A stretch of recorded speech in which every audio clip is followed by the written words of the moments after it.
So, we have seen that looking at ourselves, understanding ourselves, defining ourselves, if I may say so, is half the problem solved. And we will say, how does it change the situations?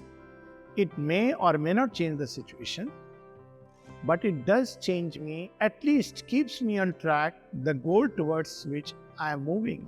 Because through all these changing situations and circumstances, we must never lose track of the goal towards which I must move. So, if my goal is that I want to be a being of peace and wisdom, then if I'm getting all the time angry, all the time I feel fear, every time I face a situation, a circumstance, I want to rush and act, then it's quite likely that while I may change things superficially for a moment, maybe I lose the greater goal. So the greater picture is within us, and it consists in the goal we have placed before ourselves. But will it change the situation? Well, very often it will. Well, if we are calm, if we don't rush and jump and act, if we don't add, as they say, fuel to the fire, it's quite likely that the situation which was getting heated up and tense will calm down. One of the first things that as a doctor I used to teach my students in various, when people go through accidents, snake bites, poisoning, the first aid is to tell the person to be calm. Because if you are calm, you release very healthy, helpful hormones in your system. And if you are calm, then you radiate vibrations of peace all around you. And this peace has a wonderful effect on the atmosphere, that the tiger does not attack the yogin. I know of a number of stories that when people were in a state of deep meditation, even the beasts and animals who are otherwise very dangerous begin to lose their danger. Why? Because they are no more afraid of it. A lot of responses from people come because they are afraid of us, because they live in perpetual fear. And the more we threaten them, the more they feel afraid, the more they react, the more they get angry, the more violence spreads. If we really want to stem the violence, first practice inner calm and peace. This peace helps us not only to give the right responses, but to place the right value on circumstances. Every day we must practice stepping back. Stepping back, what does it mean? It means ordinarily we are caught in the world of situations. And how are we caught in it? We are driven by the senses. Everything that we see, we feel the need to react. Everything that we hear, we feel there is a need to share our own views and opinions about it.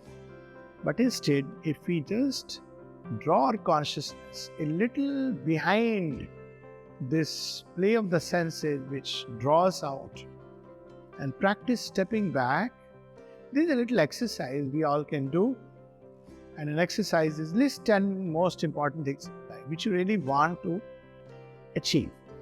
So we list 10 things. Now supposing we say that let's sort out of this list of 10 things, 3 things. 3 things, okay, simpler. Then imagine that we have just one more day. What are the 3 things we would like to list? And finally, if I had one more moment or just an hour to live, what is it that I would consider as the most important thing in my life? Find that. Hold on to that. That is what we really need. All the rest comes and goes, passes away. There's a nice little story about a king who was given a mantra by his guru, and he had told this mantra is not to be read. You open this mantra whenever you're facing a problem. So he forgot about it. He kept the mantra in his pocket. And then it so happened that one day he was chased by the enemy, and he was cornered from all sides. That's the time he felt he should open this mantra.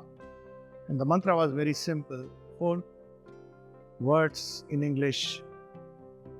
This too shall pass away. 4 words, so 5 words.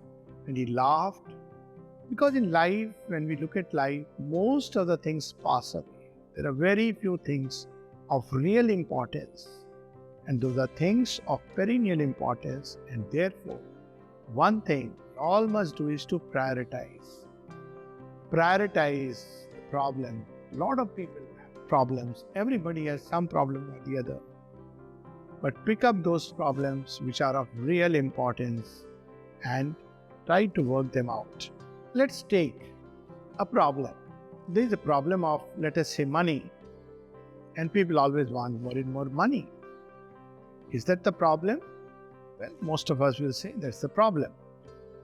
But the problem is that if we have more money, we want a little more. If we have a little more, we want much more. And if we have much more, we want much, much more. So the problem is not just of money. The problem is of adjusting our needs to our greeds. And if I can temper my needs, moderate them, if I look carefully, what are the things that are really indispensable in my life, then possibly I won't be driven by money. This is not to say money is not needed, money is needed, but how much? We'll know that for sure. And a life will not be driven by money anymore. And we can take another problem. Let's say we are going for a career interview. Then we can look at it that what is the value and worth of this career in my life? And then we can see that is it again money? Is it out of success?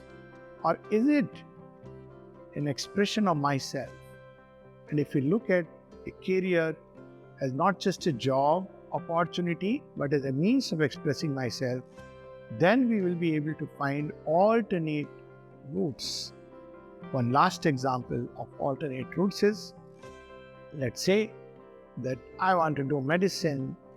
Is it because I want a lot of prestige or I want to do a lot of money?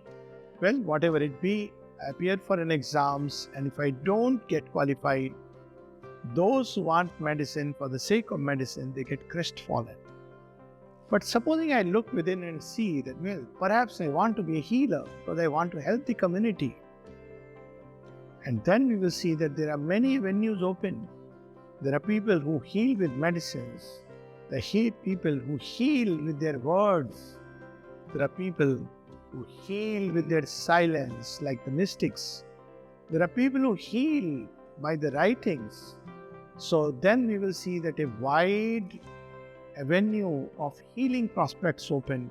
Sometimes a kind word, a little gesture does much more to heal, and it's deeply satisfying. This is not to say we should not go for medicine. Well, if we are moved, inclined, by all means. But if we do not get medicine, we can even discover new ways of healing. That can continue.